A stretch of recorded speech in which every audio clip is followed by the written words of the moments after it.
Aujourd'hui, on se retrouve ensemble pour une vidéo qui me tenait beaucoup à cœur, parce que c'est vraiment une vidéo que j'aurais voulu avoir quand j'avais 18 ans, une vidéo que j'aurais voulu qu'on me montre quand j'avais 18 ans. Et donc aujourd'hui, on parle du vrai coût d'un crédit, de comment calculer ce coût et de pourquoi est-ce que c'est très important. Mais d'abord, avant qu'on commence, bienvenue sur la chaîne, je m'appelle Thomas, sur cette chaîne on parle de finances personnelles, on parle de comment gérer ton argent, de comment garder ton argent, de comment gagner plus d'argent, de comment investir ton argent, etc. Et donc si ce sont des sujets qui t'intéressent, n'hésite pas à t'abonner. Et donc on va rentrer dans le vif du sujet tout de suite sur qu'est-ce que le coût d'un crédit. Si tu poses la question autour de toi, parce que quand je prépare mes vidéos, oui, je prépare mes vidéos avec amour, avec passion, si tu poses la question autour de toi, et si tu demandes un peu à ton entourage, que tu leur dis, tu payes combien, est-ce que tu as des crédits, combien te coûte chaque crédit, nanana, si tu as un crédit IMO, si tu as un crédit voiture, si tu as, je sais pas, un crédit à la consommation, que tu as acheté une télé, etc., je sais pas. Combien te coûte ton crédit ? Est-ce que les gens vont généralement te répondre, ils vont te dire « Ah bah mon crédit IMO il me coûte 600 € par mois, mon crédit voiture il me coûte 180 € par mois, ma télé je l'ai acheté en 10 fois sans frais, du coup ça me coûte 45 € par mois, etc. etc. » Et c'est toujours la seule et unique réponse que tu vas avoir. Moi, j'ai sondé mes proches, sondé mes amis avant de faire la vidéo, et ce que globalement tu obtiens comme réponse à chaque fois, c'est toujours cette même réponse-là, c'est-à-dire que ce qu'on te donne, ce n'est pas le coût du crédit, mais la mensualité.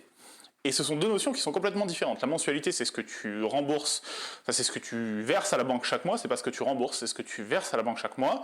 Et dans cette mensualité-là, il y a une partie d'intérêt, une partie d'assurance, une partie de capital, mais c'est pas le coût de ton crédit. La vérité, c'est que très peu de gens vont être capables de te dire combien leur coûte leur crédit. Et donc moi, je faisais partie de ces personnes-là, jusqu'à il y a pas très longtemps.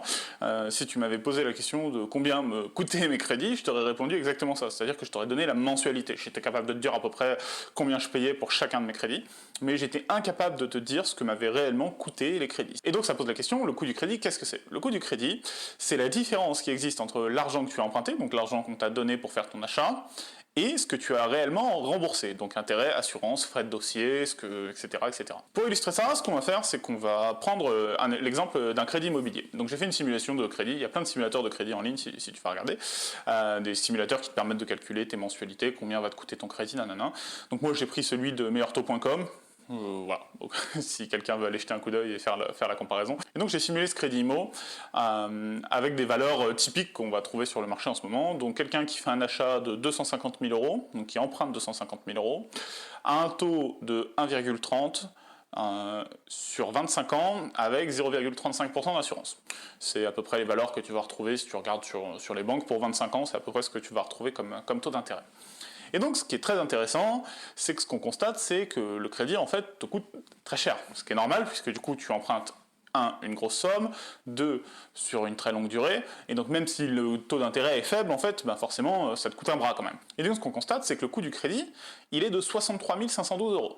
Ça veut dire que tu as remboursé 63 512 € en plus des 250 000 € que tu as emprunté. Ça commence à faire une sacrée somme, Et généralement, quand tu commences à échanger avec les gens sur ce sujet-là, que tu leur dis, quand je regarde ton crédit, je me dis qu'en fait ça t'a coûté tant, les gens sont un petit peu des fois surpris. Moi-même, j'ai été surpris quand je l'ai fait avec mes crédits il y a quelques mois maintenant, quand je commençais vraiment à me mettre à fond dessus, j'ai été surpris des sommes que j'avais déboursées à côté. Et du coup, ça m'a permis de prendre conscience que certains de mes achats étaient complètement délirants en fait. Parce que du coup, je payais tellement cher en assurance et en taux d'intérêt, tout ça et tout, qu'en fait, c'était vraiment pas rentable de faire ces achats-là. Là, si on reste par exemple sur le coût de ce crédit immobilier-là, qui est donc de 63 512 €, c'est une grosse somme. Ce qui est intéressant, c'est que si tu échanges un peu autour de toi, tout ça et tout, quelqu'un qui vend sa maison, par exemple, il va dire « Ah, j'ai fait une super plus-value », qui vend sa maison, son appartement, il va te dire « Ah, j'ai fait une super plus-value, j'ai fait, je sais pas, par exemple, j'ai fait 50 000 € de plus-value sur mon logement et tout, ah, ça valait grave le coup, je suis super content de moi, vraiment un gros bénéf, quoi. En plus, c'est défiscalisé, youpi. » Alors, des fois, tu feras beaucoup plus que 50 000 € de plus-value sur la vente de ton logement, hein, ce que je te souhaite, hein, genre si tu restes sur 25 ans, effectivement, sur un logement, il y a très forte chance que tu fasses plus de 50 000 € de plus-value.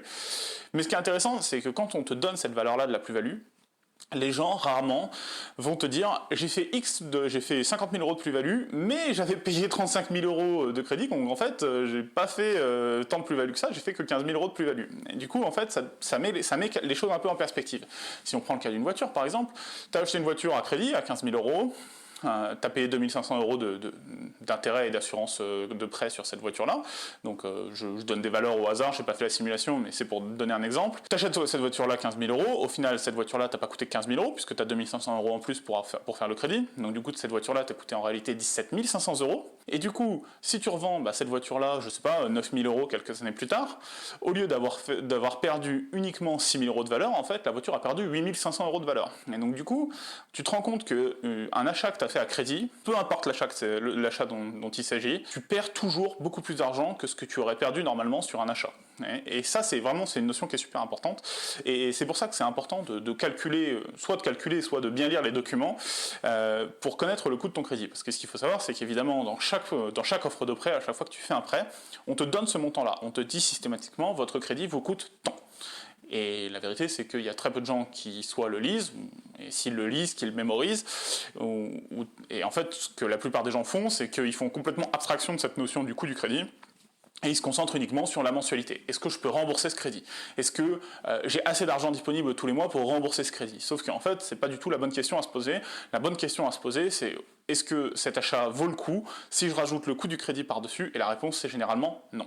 Alors maintenant, on va parler de comment est-ce qu'on calcule le coût d'un crédit. Parce que c'est important, parce que du coup, ça va aussi justifier de ta manière de réfléchir à chaque fois que tu vas aller dans une banque pour parler de crédit avec ton banquier.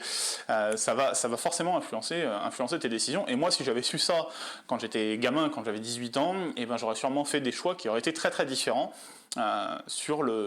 quand j'ai fait mes crédits à moi. C'est pas très très compliqué, mais il faut savoir comment le faire. On va reprendre, pour bien expliquer ça, l'exemple de notre prêt immobilier à 250 000 euros sur 25 ans à 1,65, puisque 1,30 d'intérêt et 0,35 d'assurance. Si on regarde le simulateur de prêt, ce que le simulateur de prêt nous dit, c'est que le remboursement, la mensualité pour ce prêt-là va être de 1045 euros. Et donc sur cette mensualité, il y a toujours donc une part de capital et une part intérêt, assurance, etc. Donc qu'on appelle le TAEG, qui sont regroupés sous une unité de mesure qui est le TAEG, donc le taux annuel effectif global, qui regroupe les intérêts, les frais d'assurance, les frais de dossier, etc., et qui permet de mesurer le coût global du crédit en pourcentage. Ce TAEG va s'appliquer tous les mois au capital restant dû. Et donc tous les mois, quand tu vas rembourser ta mensualité, donc 2045 euros, ce que tu vas voir, c'est qu'en fait, il y a une partie donc remboursement, intérêt, etc., donc TAEG, et une partie capital. Quand tu fais le calcul, on va faire le calcul grossièrement, on va faire des arrondis, mais globalement, sur le premier mois, donc quand tu vas appliquer ce taux-là, ce que tu vas voir, c'est que sur 1045 euros, tu vas rembourser 345 euros à peu près de TAEG, et 700 euros du coup, puisque tu es à 1045 euros, 700 euros de capital. Le mois suivant, du coup, tu vas rembourser ton capital sur 249 300 euros, et donc du coup, le taux d'intérêt va baisser un petit peu, puisque du coup, il va plus être calculé sur 250 000, mais il va être calculé sur 249 300. Et ainsi de suite, et ainsi de suite, et ainsi de suite tous les mois. Et donc, ce qu'on constate avec cette logique-là, c'est que plus tu avances dans le temps et moins tu payes d'intérêt. D'accord ? Typiquement, quand tu auras remboursé la moitié de ton capital restant dû, ta mensualité tous les mois, elle sera toujours de 1045 euros, sauf que sur ces 1045 euros, au lieu de rembourser 345 euros d'intérêt, assurance, tout ça, tu rembourseras plus que 172,50 euros. Tu rembourseras la moitié. Et donc, du coup, ça, c'est important. C'est une notion qui est importante à connaître parce que sinon, des fois, tu as des gens qui ont l'impression de faire des très bonnes affaires et qui en fait font des très mauvaises affaires. Et ça, pour l'illustrer, on va prendre l'exemple de mon cas personnel. Donc, mon cas personnel, quand j'ai eu 19 ans, j'ai fait un prêt étudiant pour mon école d'informatique. J'étais dans une école d'informatique. J'ai fait un prêt étudiant de 25 000 euros. J'ai fait ce prêt étudiant auprès d'une banque qui était partenaire avec mon école et qui du coup, soi-disant, me proposait un super taux méga intéressant à 2%. Et effectivement, 2%, tu te dis, c'est pas cher, 2% en fait, pour ton argent, c'est pas si élevé que ça. Et là où ça devient intéressant pour la banque, moins pour moi, c'est que cette banque-là m'a proposé un différé. Ils m'ont dit, ce qu'on fait, c'est qu'on comprend que vous êtes étudiant, vous pouvez pas rembourser votre crédit tout de suite, et donc du coup, on va vous proposer un différé de 5 ans. Donc du coup, vous allez rembourser ces 25 000 euros sur 5 ans uniquement, et vous allez commencer le remboursement que sur 5 ans. Et ce qu'on fait, c'est que vu qu'on est vraiment cool pendant ces 5 ans, du coup, vous payez que des intérêts. Alors dans mon petit esprit de jeune gamin de 19 ans, ça valait vraiment le coup.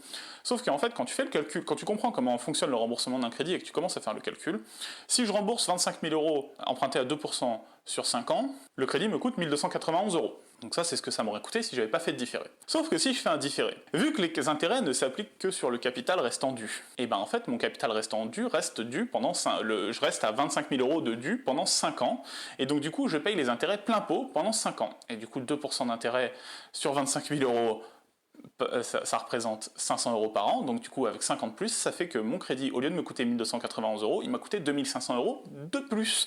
Et donc du coup il m'a coûté pas 1291 €, mais 3791 €. Et on voit pourquoi est-ce que du coup le différé c'est vachement avantageux pour une banque. C'est-à-dire qu'ils essayent de te présenter ça comme si c'était le deal du siècle, et c'est souvent ce que tu vas entendre sur les différés d'ailleurs. Si tu t'intéresses un petit peu aux finances personnelles, j'imagine que tu regardes pas que moi, il y a plein de gourous de l'immobilier en France, je ne dirais pas de nom, mais il y a plein de gourous de l'immobilier qui en général vont te dire « Oh, une des meilleures affaires que tu puisses faire, c'est d'avoir un différé. » En fait, du coup, tu négocies un différé avec ta banque, hein, tu fais un gros emprunt, tu négocies un différé le temps de faire les travaux. C'est vraiment un super deal. La banque, tu l'as bien eu, hein, parce que du coup, tu rembourses pas beaucoup. En fait, non, t'as pas bien eu la banque, c'est la banque qui t'a bien eu. Si tu fais un différé sur n'importe quel crédit, tu te fais arnaquer. Il n'y a pas d'autre mot, tu te fais arnaquer.